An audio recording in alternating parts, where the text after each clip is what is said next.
Ryan Smith here with Madison Capitols head coach Luke Strand. Coach, last week, once again, we keep going back to it again and again.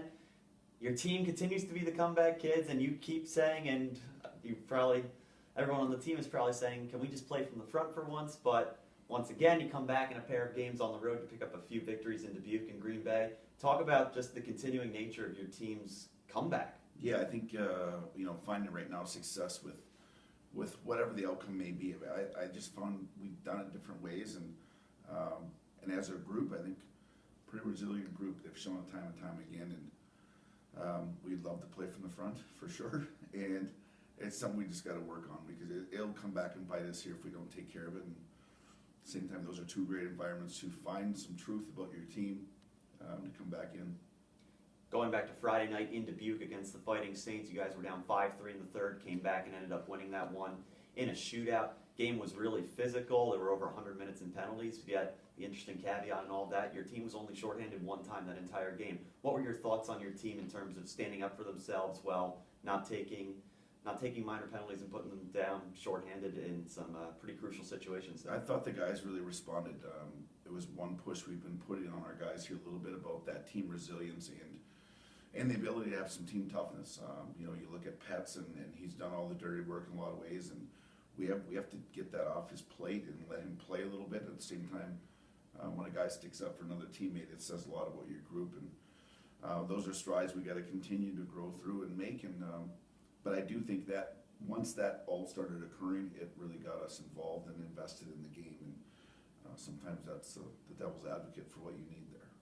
Your goaltender, Deron Smith, entered the game in relief on Friday and won his third straight shootout. Then on Saturday, he was very good again, and Green Bay ended up capturing the USHL's Goaltender of the Week honor. Talk about his play of late. It seems like he's really turned a corner when the beginning of the season obviously wasn't the easiest for him, not getting the results he wanted, even though he was not really playing poorly.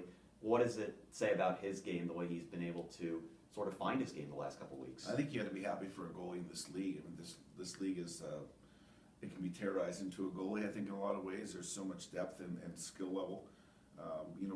Maybe unfair of sorts, like Deron got thrown to the wolves early in the year as our goalie, and maybe didn't have the foundation around him to really stand up and get the results for what he deserved. So you couldn't be happy for the guy that comes in relief, for one, and then part two of it, just to show it's on the road. Those are tough places to do this, and I think it's just maturity kind of shined through a little bit. He's found his way, and it's something we look forward to, that continued success, that stability for sure.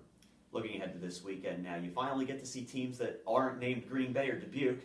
You've seen Chicago once earlier this year, but that was on a Sunday, third game of a back-to-back-to-back weekend at home. This time around you get them after a week of rest and practice, and then you face fellow expansion team Bloomington on Saturday. Talk about the challenges that might be ahead for those games and how you look to get payback against Chicago this time around. I think they're both two definite quality opponents.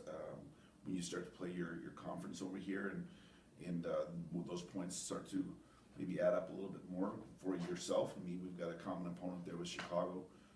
Like you said, the 3-3 game was a Sunday afternoon kind of lazy day at the rink for maybe both teams, actually. And I don't think Scott was overly happy with his group that day, but they came out on top, and I think that was at maybe the breaking point of our team per se, to learn how to do some things here, some hard things, and we found a way. And I think Bloomington as an expansion team has done a great job. They've got depth. They continue to build on their team. They've made some acquisitions and acquired goaltenders and defensemen, and they continue to score goals. So it's going to be something we look forward to, and it's great to be back home for sure too.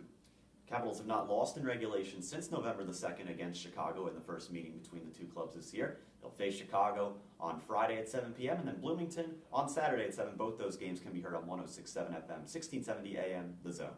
I'm Ryan Smith. Thank you very much for tuning in.